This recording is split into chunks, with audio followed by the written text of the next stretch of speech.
Viewers, welcome to உணவுகள் channel. இன்றைக்கி நம்ம பார்க்க போகிறது 5 நிமிஷத்தில் செய்யக்கூடிய சிம்பிள் குருமா தான் பார்க்க போகிறோம். இதுக்கு தேவையான பொருட்கள் என்னென்னு பார்க்கலாம்.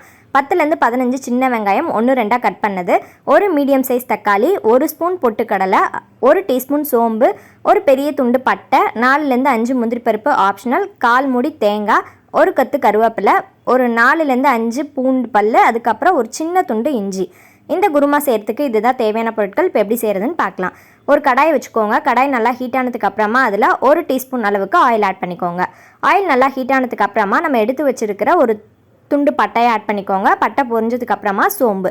இப்போது அதில் நம்ம கட் பண்ணி வச்சுருக்கிற சின்ன வெங்காயம் அதையும் ஆட் பண்ணிக்கோங்க. வெங்காயம் ரொம்ப நேரம் வதக்கணும் அப்படின்னு அவசியம் கிடையாது. சும்மா ஜஸ்ட் ஒரு 2 நிமிஷம் வதக்குனிங்கன்னா போதும். அதுக்கப்புறமா அதில் நம்ம உரிச்சு வச்சுருக்கிற பூண்டு பற்கள், அது மட்டும் இல்லாமல் அந்த சின்ன துண்டு இஞ்சி அதையும் ஆட் பண்ணிக்கோங்க. கூடவே ஒரு கொத்து கருவேப்பிலையும் ஆட் பண்ணிக்கோங்க. இப்போ லைட்டாக அது கலர் சேஞ்ச் ஆனதுக்கு அப்புறமா நம்ம கட் பண்ணி வச்சுருக்கிற ஒரு மீடியம் சைஸ் தக்காளி அதையும் போட்டுக்கோங்க. இந்த தக்காளி ரொம்ப மேஷ் ஆகணும் அப்படின்லாம் அவசியம் கிடையாது. ஒரு 5 மினிட்ஸ் இதை வதக்குனிங்கன்னா போதும்.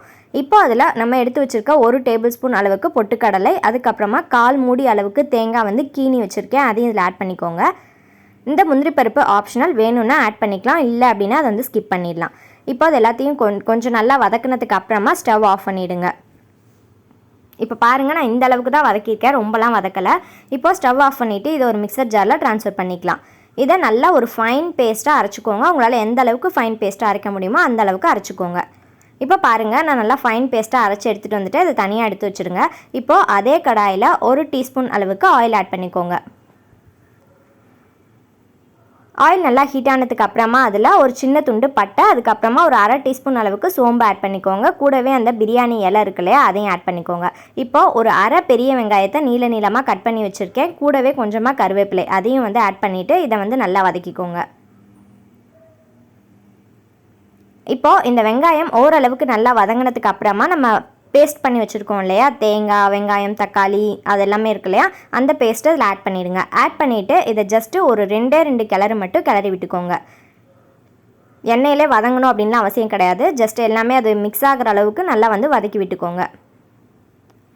இப்போ வதக்கி முடிச்சதுக்கு அப்புறமா உங்கள் குருமா எந்த அளவுக்கு தண்ணியாக வேணுமா இல்லை ஸ்ட்ராங்காக வேணுமா அப்படின்ற கன்சிஸ்டன்சிக்கு ஏற்ற மாதிரி நீங்கள் தண்ணியை ஆட் பண்ணிக்கோங்க. இப்போது தண்ணி ஆட் பண்ணதுக்கு அப்புறமா தான் இப்போ நம்ம மசாலா பவுடர்ஸ் எல்லாத்தையுமே இது சேர்க்க போகிறோம். இது வரைக்கும் நம்ம காரத்துக்கு எதுவுமே ஆட் பண்ணலை. இப்போ என்னென்ன ஆட் பண்ண போகிறோன்னு பார்த்தீங்கன்னா, கொஞ்சமாக மஞ்சள் தூள், அதுக்கப்புறம் வெறும் மிளகாய் தூள், உங்களோட காரத்துக்கு ஏற்ற மாதிரி, உங்கள் டேஸ்ட்டுக்கு ஏற்ற மாதிரி உப்பு ஆட் பண்ணிக்கோங்க. கூடவே ஒரு 1/2 டீஸ்பூன் அளவுக்கு கரம் மசாலா அதையும் ஆட் பண்ணிக்கோங்க. ஆட் பண்ணிவிட்டு இப்போ அதை நல்லா மிக்ஸ் பண்ணிக்கலாம். இதோட காரத்துக்குன்னு பார்த்தீங்க அப்படின்னா நான் வெறும் மிளகாய் தூள் மட்டும்தான் ஆட் பண்ணியிருக்கேன். இப்போது ஆட் பண்ணிவிட்டு இதை ஒரு 5 நிமிஷம் நல்லா கொதிக்க வச்சிடலாம். ரொம்ப நேரம் கொதிக்கணும் அப்படின்னு அவசியம் கிடையாது. ஒரு 5 நிமிஷம் இதை நல்லா கொதிக்க வச்சிடலாம். இப்போ பாருங்கள், நம்மளோட குருமா நல்லா தளன்னு ரொம்ப நல்லா கொதிச்சுக்கிட்டு இருக்கு. இப்போ இதுதான் கரெக்டான ஸ்டேஜ். இப்போ நம்ம குருமாவை ஆஃப் பண்ண போகிறோம். இப்போது இந்த கொதிச்சிட்ருக்க டைமில் மேலே கொத்தமல்லி இலையை கொஞ்சமாக தூவி விட்டுட்டு ஆஃப் பண்ணிட்டீங்க அப்படின்னா இந்த குருமா நம்ம 5 நிமிஷத்தில் ரெடி பண்ணிடலாம். இதுக்கு காய்கறிகள் எதுவும் தேவையில்லை. இது இட்லி, தோசை, பூரி, சப்பாத்தி எல்லாத்துக்கூடயும் ரொம்பவே டேஸ்ட்டாக இருக்கும். கண்டிப்பாக ட்ரை பண்ணி பாருங்கள். கடையில் கிடைக்கிற அதே டேஸ்ட்டில் இருக்கும். இப்போ நான் இன்றைக்கி சப்பாத்தியோட வச்சு இதை சர்வ் பண்ணியிருக்கேன்.